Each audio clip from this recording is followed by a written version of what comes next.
So, today we will be looking at one of the most challenging parts of agency life, which is balancing your team's time, but also ensuring that every project has the resources it needs without overloading people. So, if you've ever had a load of people that are kind of maxed out, but others that are quiet and jobs burning through time, maybe teams waiting around for a brief, then hopefully you're in the right place. So, over the next 15 to 20 minutes or so, I'm going to show you how Synergist gives agencies complete visibility and control so that your projects run smoothly, teams stay productive, and your profitability improves. Now, before we start, for those who don't know who I am, haven't joined my previous webinars, I'm Steve. I'm one of the co-founders here at the Agency Works. Been working with agencies and with Synergist for well over 20 years. And I can honestly say that every agency I've worked with, managing capacity and resourcing is always a key challenge. So, on today's session, we're going to look at how Synergist lets you see capacity over coming days, weeks, months. So hopefully you can spot under over capacity. How to schedule the right people in the right time based on priorities, allocating work against deadlines and availability so your projects run smoother. Then how to get everything living in one place so you can see all your job details, your comms, your updates, and also log time all together. And then finally, how Synergist gives you that kind of detailed utilization data to hopefully improve efficiency and profitability so you can see what's really happening across teams and individuals. So it's one thing for us to tell you about the benefits of Synergist, but I think it's more powerful to hear it directly from agencies who are using it day to day. And here's what one production director told us. So work is booked with more intelligence based on priority, and time is booked based on accurate estimates. So basically, that's you moving from best guess scheduling to more data-led planning. So priorities, not noise, will drive what gets booked next, and estimates protect your margins by booking the right amount of time, flagging overruns earlier, and improving on-time delivery. Before we crack into the demo, for those who don't know, might have joined fresh. Synergist is the UK's #1 agency management software, as recently reported in the Agency Bench Press survey. It's trusted by over 500 agencies nationwide.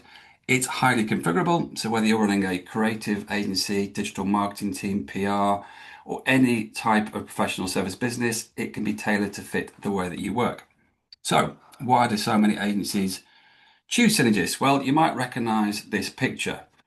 Loads of agencies we speak to already have lots of disparate systems, so they end up stitching them together. So that could be spreadsheets for budgets, it could be one place for briefs, another for sales pipeline, perhaps different ones for resourcing, project tracking, separate invoicing, accounting systems. What happens there is then it all becomes very slow, it's fragmented, and it's really difficult to see a clear, accurate picture of what's happening across the business. Whereas Synergist brings all those things together, so your sales, your project delivery, your resourcing, invoicing, all in one system, which will hopefully allow you to save time, improve your visibility, help run things more efficiently, and hopefully improve your profitability. Okay, but that's a bit of the intro. We're now going to dive into the live demo. For that, I just need to switch screens, and I'm also going to switch my camera off so you can see more of the screen, less of me. So bear with me, I'll do that. So turn that off.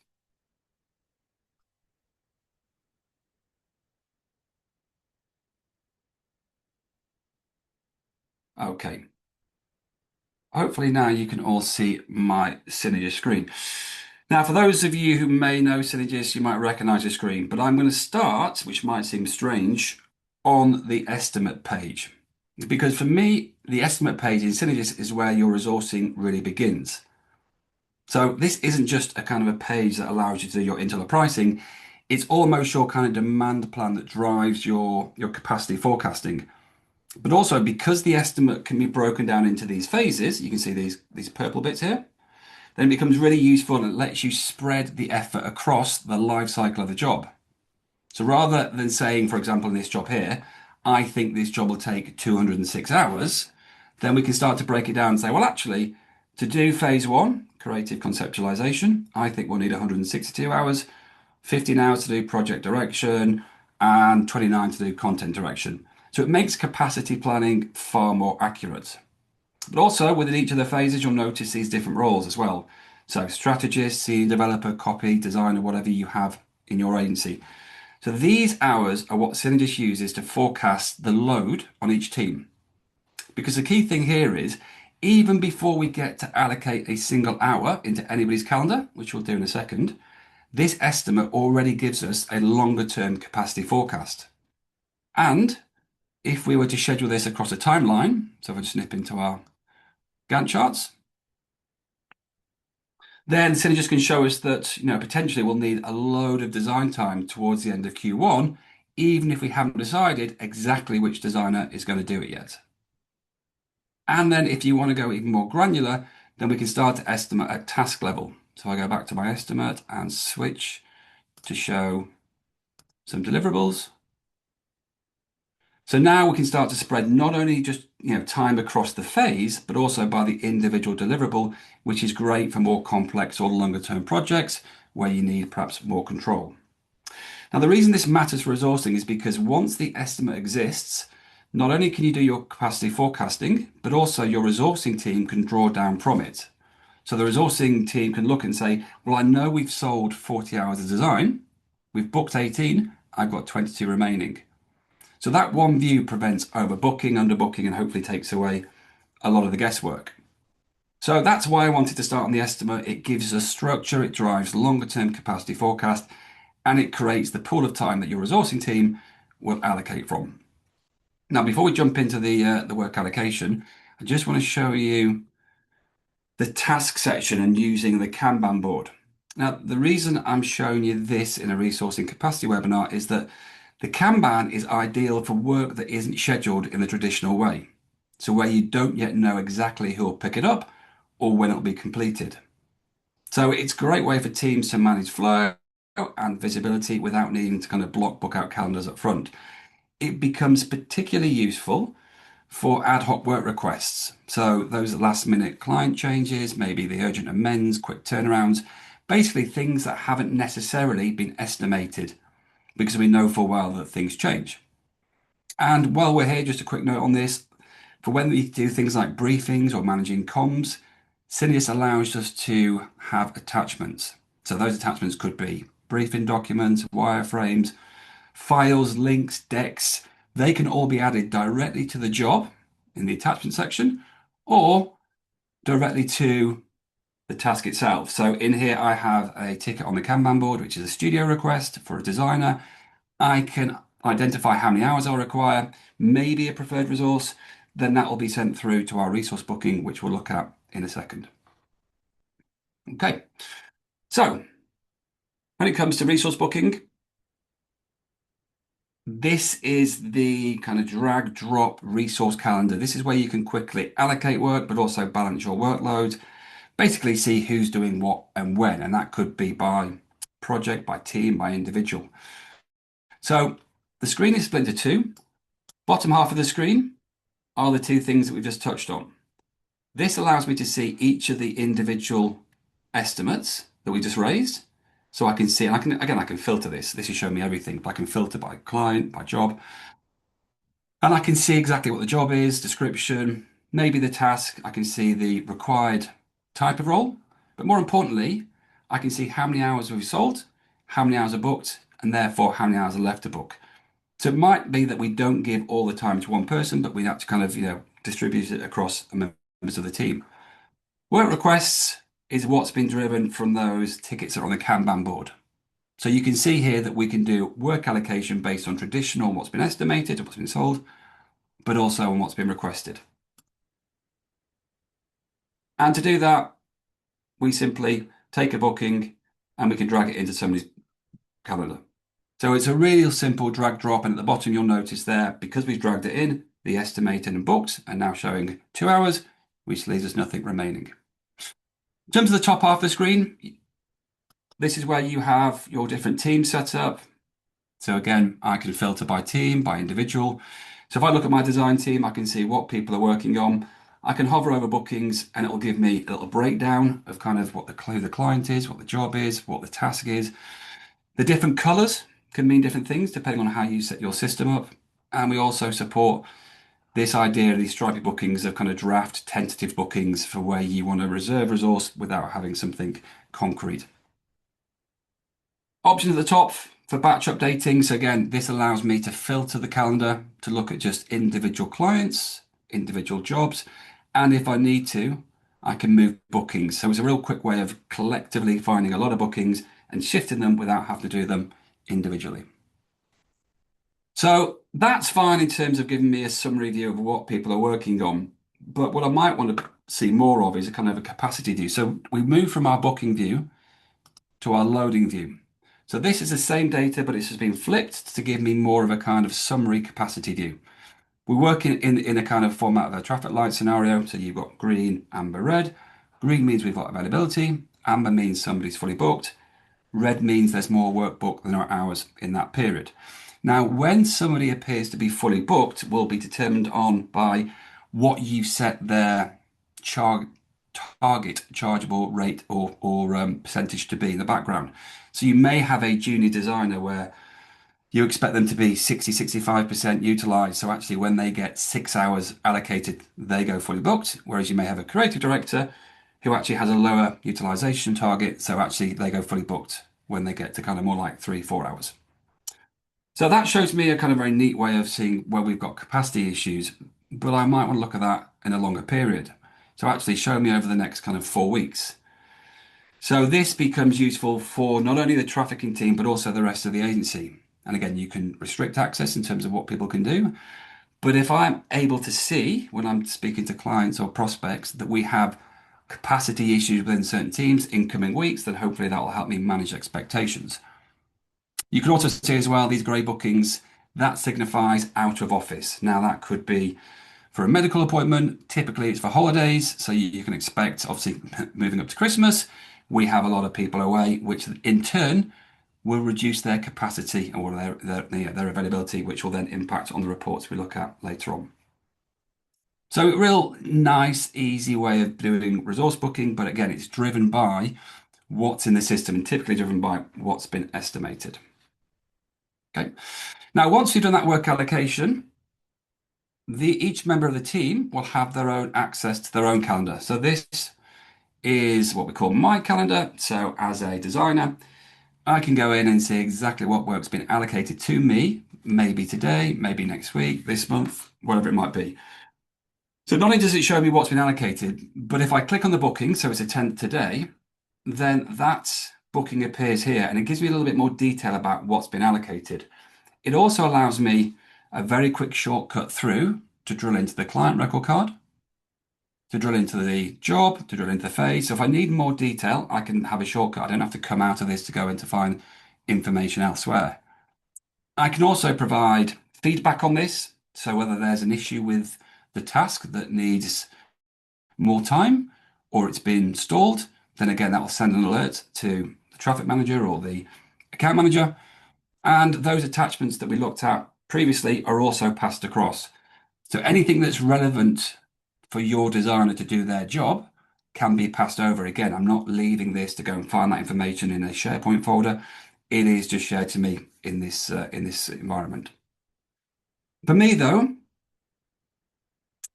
what becomes most useful is this concept of quick timesheets. So it's the ability for me to turn this booking into a timesheet. So no more kind of trying to find out who the client is, what the job is, what the task is. It creates it for me. So by creating a quick timesheet, that's all filled in for me, as are the hours that have been allocated. I can use a stop-start timer if that helps. I can put in some more narrative. I can change how many hours I've done, and I can provide more feedback. But it really kind of makes timesheeting much quicker and lowers the barrier of entry. So hopefully you'll have less complaints about how cumbersome timesheets are. Okay. So once we've done that, I just want to nip back into the resource booking to show you something else that's really useful. So rather than looking at just bookings on a calendar screen, I can convert that and look at our capacity dashboard.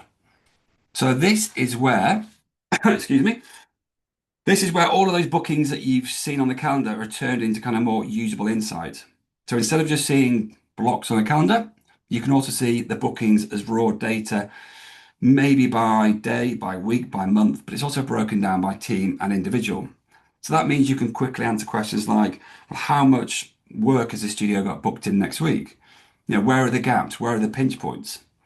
You also see capacity shown as percentages, so you can instantly understand percentage booked per team, per person, but also spot underutilization and highlight overload. Excuse me while I just, just take a quick drink. Excuse me. So all real simple ways of turning that scheduling activity into kind of reliable capacity data, which kind of helps you plan workload and staffing and priorities much easier. So here you can see number of hours required, less booked, percentage, less any holidays, and I can also see that either as an individual or I could switch that and look at it by team. So you can see here where we've got potential issues across the different teams. Okay, so that's looking at the capacity reporting. There are other reporting options in the system which I think are really useful as well when it comes to kind of looking at capacity. And the one I want to show you next is the sales dashboard. Now, it seems a bit weird looking at sales dashboard when we're talking about capacity because predominantly this dashboard is looking at sales pipeline, targets, but actually this concept here of hours sold, I think adds another important angle because it introduces the concept of how many hours you've actually sold. So rather than seeing kind of what's booked, you can see whether you've actually sold enough chargeable work to hit the utilization targets that you've set. And then we can take this a step further because we can actually switch this to look at it by role. So instead of just looking at kind of the studio being 70% booked, we can see where the real capacity sits. So for example, you might have plenty of design capacity, but be light on project management or vice versa. So it's really useful for decision making. It helps you spot opportunities in your pipeline that could use the skill sets where you have the space. So you're not sitting on spare capacity and missing utilization targets. You are proactively matching potential work to the capacity you actually have. On top of that, we have our performance dashboard. So this is where you can track utilization. So it shows chargeable versus non-chargeable time and allows you to monitor performance against your agency's chargeable targets. So rather than guessing whether teams are on track, you can quickly see how utilization is trending across the business, again, by team, down to an individual level. So hopefully you can use that data to make changes if required. So if we go beyond the kind of standard reports, I want to finish off by showing you the data analytics tool. Now, the data analytics tool is our own internal custom reporting tool. So it basically lets you build your own reports around those exact things that you need to see. So, what's our availability? And once we've done that, we can start to pin those reports to your personal dashboard so they're almost kind of front to center when you log in. So if I go to my data analytics dashboard, I have a number of different ones. This is a demo system, just to give you an example. So for example, you might want to look at, to start with, when we start doing capacity planning, the first thing I probably need to know is, well, how many hours do I have available to sell per team? Again, that's based on your target. So again, not every single hour everybody works because that's not feasible. So based on the target chargeable hours we have per individual per team, in this current period, how many hours do I have and what does it look like for the next 5 months? You may want to go a step further and then start saying, well, I know what's available now, but what's remaining? So if I now look at perhaps the design team, and again, I've just filtered this to look at one team, I can now see similar view, but I've taken away the availability and said, right, okay, what's our remaining capacity? So it's doing the calculation for me. So what's your available, less what's either booked or you've sold to give me this remaining. And I've also asked the system to show me that broken down by the individual role type as well. So it's great to see it at a team level, but actually I can see that actually digital director has got more of an issue than perhaps creative director.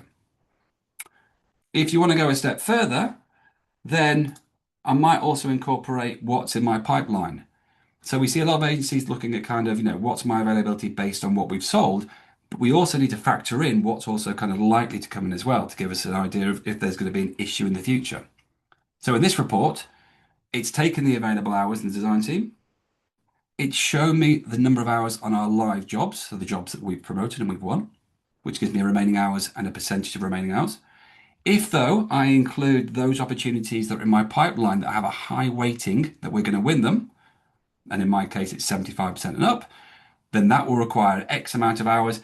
So it gives me a better visibility in terms of kind of what we're working on now, but potentially where the issues could be in the future. And like all data viewer reports, I can either show that as data in a chart, or in data in a table, or I can show it as a chart as well, or I can show a bit of both.